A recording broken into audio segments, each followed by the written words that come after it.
Sherlock Holmes துப்பறிகிறார். ஒரு மோதிரம், 2 கொலைகள் பை ஆர்தர் கொனான் டாயில். அத்தியாயம் 4. ஜான் ரான்ஸ் என்ன சொன்னார்? எண் 3. லாரிஸ்டன் தோட்டத்தை விட்டு நாங்கள் வெளியேறிய போது மணி மதியம் 1 மணி ஆகியிருந்தது. ஷெர்லாக் ஹோம்ஸ் பக்கத்தில் உள்ள தந்தி அலுவலகத்துக்கு சென்று மிக நீண்ட தந்தி ஒன்றை அனுப்பினார். பிறகு ஒரு வண்டியை அழைத்து லெஸ்டிடேட் கொடுத்த முகவரிக்கு செல்லுமாறு ஓட்டுநரிடம் சொன்னார். நேரடி சாட்சியம் போல எதுவுமே கிடையாது. சொல்லப்போனால் இந்த வழக்கை பொறுத்தமட்டில் என் முடிவை ஏற்கனவே எடுத்துவிட்டேன். இருந்தாலும் தெரிந்து கொள்ள வேண்டிய அனைத்தையும் தெரிந்து கொள்வது நல்லதே என்றார் ஹோம்ஸ். நீங்கள் என்னை ஆச்சரியப்படுத்தியிருக்கிறீர்கள் ஹோம்ஸ். எல்லாவற்றையும் அறிந்து கொண்ட தோணியில் நீங்கள் கூறிய தகவல்கள் முழு உண்மை என்று கருதுகிறீர்களா என்றேன். அவற்றில் தவறுகள் இருக்க வாய்ப்பே இல்லை. நான் அங்கு வந்தவுடனே கவனித்த முதல் விஷயம் தெரு ஓரத்தில் ஒரு குதிரை வண்டி 2 தடங்களை பதித்திருந்ததை தான். கடந்த 1 வாரமாக நேற்று வரை மழை ஏதும் இல்லை. எனவே அந்த ஆழமான தடங்கள் நேற்று இரவுதான் உருவாகி இருக்க வேண்டும். குதிரையின் குளம்பு தடங்களும் பதிந்திருந்தன. அவற்றில் ஒரு குளம்பு தடம் மற்ற 3ஐயும் விட ஆழமாக பதிந்திருந்தது. எனவே அந்த காலில் உள்ள லாடம் மற்ற 3ஐயும் விட புதிதானது. மழை ஆரம்பித்த பிறகுதான் வண்டி அங்கே வந்துள்ளது. அதற்கு முன் எந்த வண்டியும் அங்கே வரவில்லை என்று கிரேக்சன் சொன்னார். அப்படியென்றால் வண்டி இரவில்தான் வந்திருக்க வேண்டும். அப்படியென்றால் அதில்தான் அந்த இருவரும் அந்த வீட்டுக்கு வந்திருக்க வேண்டும் என்றார் ஹோம்ஸ். இது எளிமையாகவே தோன்றுகிறது. ஆனால் அந்த இன்னொருவரின் உயரம் பற்றி எப்படி?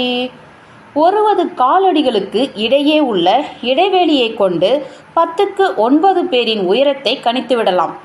மிக எளிமையான கணக்குதான். ஆனால் அதை விளக்கி சொல்லி உங்களுக்கு அலுப்பூட்டப் போவதில்லை. வெளியே களிமண்ணிலும் உள்ளே புழுதியிலும் அந்த மனிதரின் காலடி இடைவெளியை பார்த்தேன். அதை கொண்டு எனது கணக்கை போட்டேன். ஒரு மனிதன் சுவரில் எழுதும்போது தனது கண் இருக்கும் உயரத்தில்தான் எழுத முற்படுவான். அந்த சுவரில் எழுதியிருந்தது தரையிலிருந்து சுமார் 6 அடி உயரத்தில் இருந்தது. இதெல்லாம் சிறுபிள்ளை விளையாட்டு போல. அவரது வயது என்றேன் நான். 4.5 அடி நீளத்தை அதிகம் பிரயாசப்படாமல் ஒருவர் தாண்டுகிறார் என்றால் அவர் அதிகம் வயதானவராக இருக்க முடியாது. தோட்டத்தில் மழை பெய்து உருவான குட்டை அந்த அகலத்துக்கு இருந்தது. லெதர் பூட்ஸ் அணிந்தவர் அந்த குட்டையை சுற்றி நடந்து சென்றுள்ளார். ஆனால் சதுர முகப்பு காலணி அணிந்தவர் தாண்டி குதித்துள்ளார். இதில் மர்மம் ஏதும் இல்லை. நான் எழுதிய கட்டுரையில் சொல்லியிருந்தபடி கண்ணால் காண்பதையும் அதிலிருந்து பகுப்புவதையும் நிஜ வாழ்க்கையில் பயன்படுத்தினேன். வேறேதாவது விஷயம் உங்களுக்கு குழப்பம் தருகிறதா? அந்த நகமும் ட்ரினோபோலியும் என்றேன் நான். சுவரில் அந்த மனிதரின் ஆள்காட்டி விரல் இரத்தத்தில் தோய்த்து எழுதப்பட்டிருந்தது. பூத கண்ணாடியை வைத்து நான் பார்த்தபோது சுவரில் காரை சுரண்டப்பட்டிருந்தது. அந்த மனிதரது நகம் சரியாக வெட்டப்படாமல் இருந்தால்தான் இது சாத்தியம். தரையில் கிடந்த சாம்பலை சேகரித்தேன். அது கருப்பாகவும் செதில் செதிலாகவும் இருந்தது.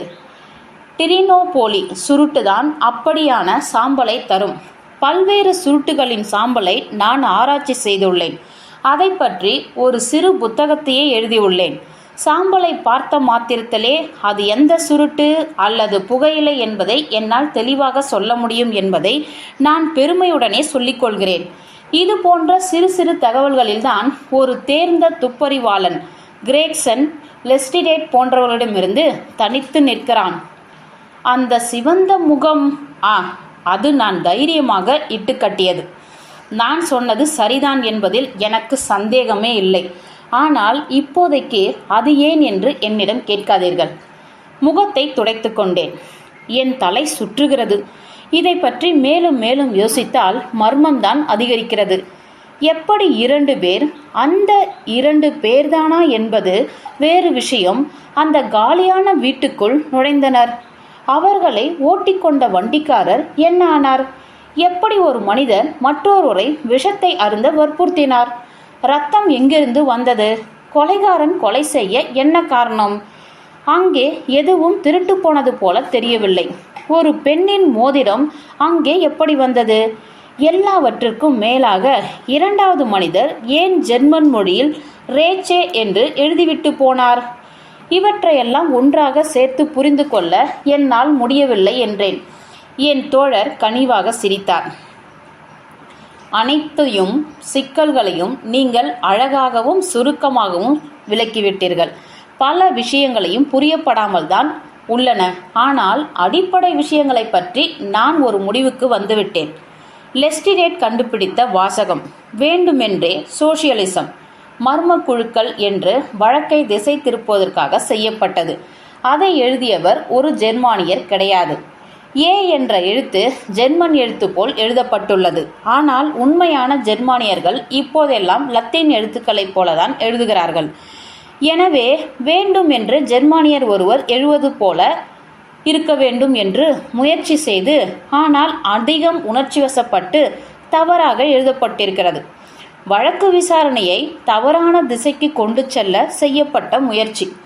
அதற்கு மேல் உங்களிடம் இப்பொழுது எதையும் சொல்லப்போவது இல்லை. ஒரு மந்திரவாதி தனது வித்தைகள் அனைத்தையும் விளக்குவதில்லை. நான் எப்படி வேலை செய்கிறேன் என்று அனைத்தையும் உங்களிடம் சொல்லிவிட்டால் நான் ஒரு சாதாரண மனிதன்தான் என்று நீங்கள் நினைத்துவிடக்கூடும். ச்சே, நான் ஒருபோதும் அப்படி நினைக்க மாட்டேன். நீங்கள் இந்த உலகில் துப்பறிதலை ஒரு துல்லியமான அறிவியலின் அளவுக்கு கொண்டு வந்திருக்கிறீர்கள். என் தோழர் நான் ஆத்மார்த்தமாக இப்படி சொன்னதை கேட்டு சந்தோஷத்தால் முகம் சிவந்தார். எப்படி ஒரு பெண் தன் அழகை பற்றி புகழ்ந்தால் மகிழ்வாளோ அந்த அளவுக்கு என் தோழரும் புகழ்ச்சிக்கு மயங்குபவர் என்பதை நான் ஏற்கனவே கவனித்திருந்தேன். இன்னொன்றையும் உங்களுக்கு சொல்கிறேன். லெதர் பூட்ஸ்காரரும் சதுரமுனை பூட்ஸ்காரரும் ஒரே வண்டியில்தான் வந்தனர். இருவரும் நட்புடன் ஒருவர் கையை ஒருவர் பிடித்தபடி பாதையில் நடந்தனர் என்றுதான் நினைக்கிறேன். அறைக்குள் நுழைந்தவுடன் லெதர் பூட்ஸ்காரர் நின்றபடி இருக்க, சதுரமுனை பூட்ஸ்காரர் அங்கும் இங்கும் அலைந்தபடி நடந்திருக்கிறார். புழுதியில் பதிந்துள்ள காலடி தடத்தை கொண்டு நான் இவற்றை புரிந்து கொண்டேன். சதுரமுனை நடக்க நடக்க மிகவும் உணர்ச்சிவசப்பட்ட நிலையில் அடைந்திருக்கிறார். அவரது காலடி இடைவெளி அதிகமாகிக் கொண்டே வந்ததில் இருந்து இதனை நான் கவனிக்கிறேன். கடக்கும்போது பேசியபடியே நடந்து அவர் கொஞ்சம் கொஞ்சமாக தனது கோபத்தை அதிகரித்து கொண்டே வந்துள்ளார்.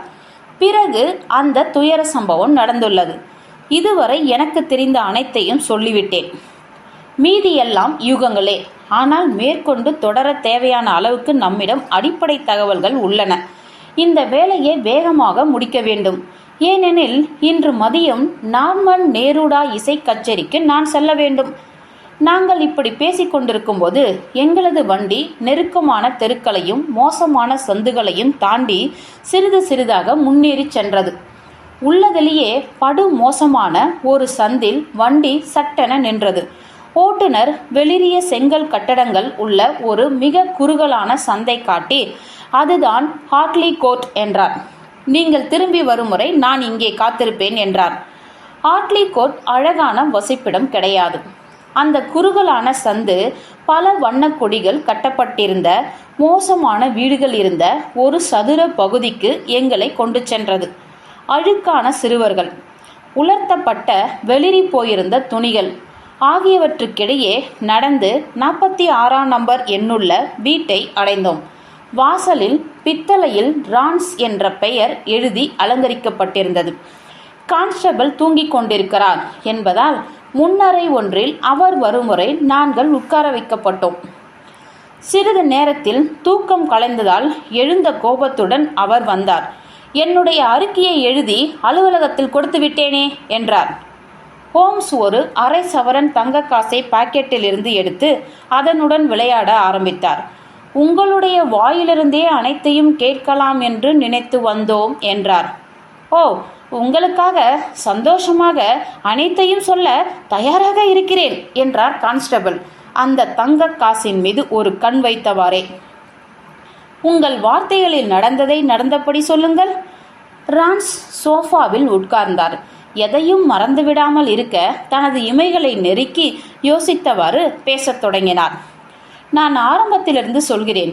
என் நேரம் இரவு 10 காலை 6 வரை. 11 மணிக்கு ஒயிட் ஹார்ட்டில் ஒரு சண்டை.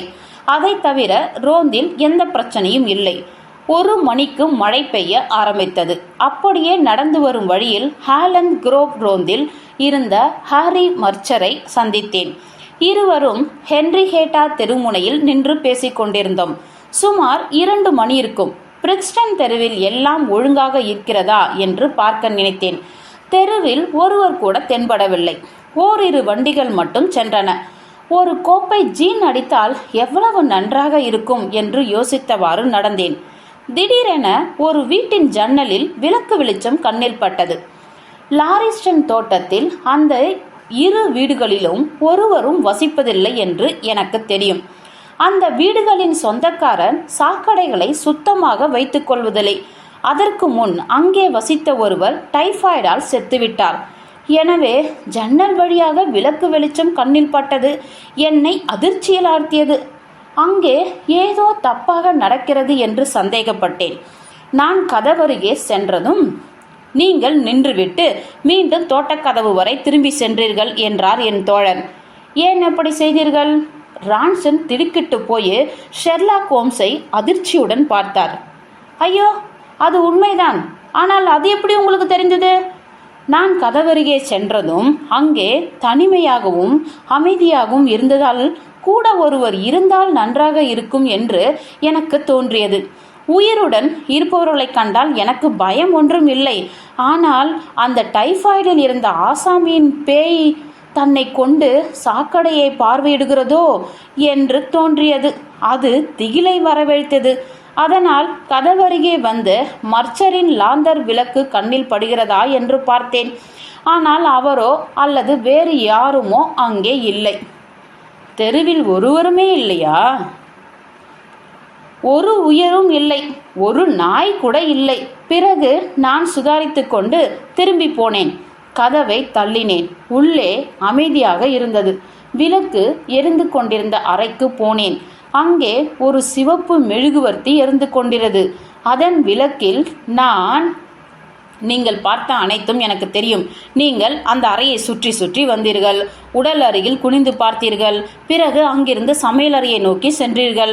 பிறகு ஜான் ரான்சன் பயந்த முகத்துடன் கண்களில் சந்தேகத்துடனும் தடாலென எழுந்து நின்றான்.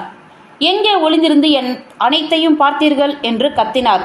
தெரிந்திருக்க வேண்டிய விடை உங்களுக்கு அதிகமாக தெரிந்திருக்கிறதே. ஹோம்ஸ் சிரித்துக்கொண்டே தனது அடையாள அட்டையை கான்ஸ்டபிளுடன் கொடுத்தார். என்னை கொலைக்காக கைது செய்ய வேண்டாம். வேட்டை நாய்களில் நானும் ஒருவன். ஓநாய் கூட்டத்தவன் அல்ல. கிரேக்சனும் லெஸ்டிரேடும் இதற்கு அத்தாட்சி. மேலே சொல்லுங்கள். அதன் பின் என்ன செய்தீர்கள்? பிரான்ஸ் மீண்டும் உட்கார்ந்தார். ஆனால் அவர் முகத்தில் இருந்த குழப்பம் மாறவில்லை. நான் மீண்டும் வாசலுக்கு சென்று விசிலை ஊதினேன். அதனால் மர்ச்சரும் மேலும் இருவரும் அங்கே வந்தனர். அப்பொழுது தெரு காலியாக இருந்ததா? கிட்டத்தட்ட. அதாவது உபயோகமான யாரும் தெருவில் இல்லை. அப்படியென்றால்? கான்ஸ்டபிளின் முகம் புன்னகையால் விரிந்தது. நான் என் வாழ்க்கையில் எத்தனையோ குடிகாரர்களை பார்த்திருக்கிறேன். ஆனால் அன்று நான் பார்த்தவனைப் போல யாரையும் பார்த்ததில்லை. நான் கதவருகே வந்தபோது அவன் வேலியில் சாய்ந்திருந்தான். அடி தொண்டையிலிருந்து ஏதோ ஒரு பாட்டை பாடியபடி இருந்தான். அவனால் நிற்கக்கூட முடியவில்லை. அவன் எப்படியும் எனக்கு உதவியாய் இருந்திருக்க முடியாது. அவன் எப்படிப்பட்ட மனிதன் என்று கேட்டார் ஷெர்லாக் ஹோம்ஸ். ஜான் ரான்ஸ் இந்த குறுக்கு கேள்வியால் சற்றே கோபம் கொண்டார். அந்த ஆள் கொஞ்சம் அசாதாரணமான குடிகாரன். நாங்கள் மட்டும் இந்த பிரச்சனைக்கு நடுவில் இல்லை என்றால் அந்த ஆளை காவல் நிலையத்துக்கு கொண்டு போயிருப்போம் என்றார். அவனது முகம், அவனது உடை, அவற்றை கவனித்தீர்களா என்றார் ஹோம்ஸ் அமைதியில்லாமல். ஓ, பார்த்தானே. அந்த ஆளை நான் தான் தூக்கி நிறுத்த வேண்டியதாயிற்று. நானும் மர்ச்சரும். நல்ல உயரம், சிவந்த முகம், முகத்தின் கீழ்பாகம் துணியால் மூடப்பட்டிருந்தது. அது போதும் என்று கத்தினார் ஹோம்ஸ். அந்த ஆளுக்கு என்ன ஆயிற்று? அந்த ஆளை பார்த்து கொண்டிருக்க எங்களுக்கு நேரம் இருக்கவில்லை என்றார் கான்ஸ்டபிள். அவன் தானாக வீடு போய் சேர்ந்திருப்பான்.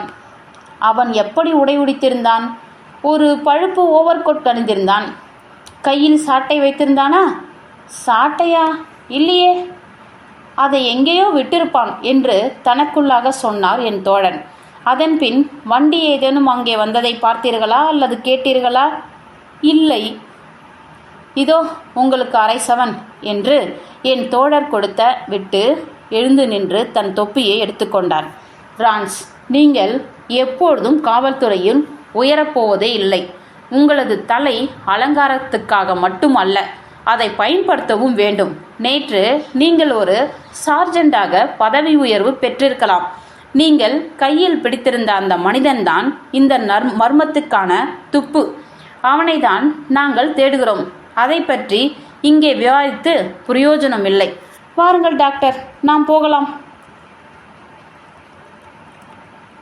எங்களுக்கு தகவல் சொன்னவரை அதிர்ச்சியிலும் அதே நேரம் மிகுந்த கவலையிலையும் ஆழ்த்திவிட்டு வண்டியை நோக்கி நடக்க ஆரம்பித்தோம். நாங்கள் வீட்டை நோக்கி செல்லும்போது அடி முட்டாள் என்றார் ஹோம்ஸ் கசப்புடன். எவ்வளவு அதிர்ஷ்டம் இருந்துள்ளது, ஆனால் அதை சிறிதும் பயன்படுத்தாமல் இருந்திருக்கிறானே. எனக்கு இன்னும் சரியாக புரியவில்லை. நீங்கள் சொன்ன விவரங்கள் அந்த இரண்டாவது மனிதருக்கு சரியாகவே பொருந்துகிறது. ஆனால் அவர் ஏன் அந்த வீட்டுக்கு திரும்ப வர வேண்டும்?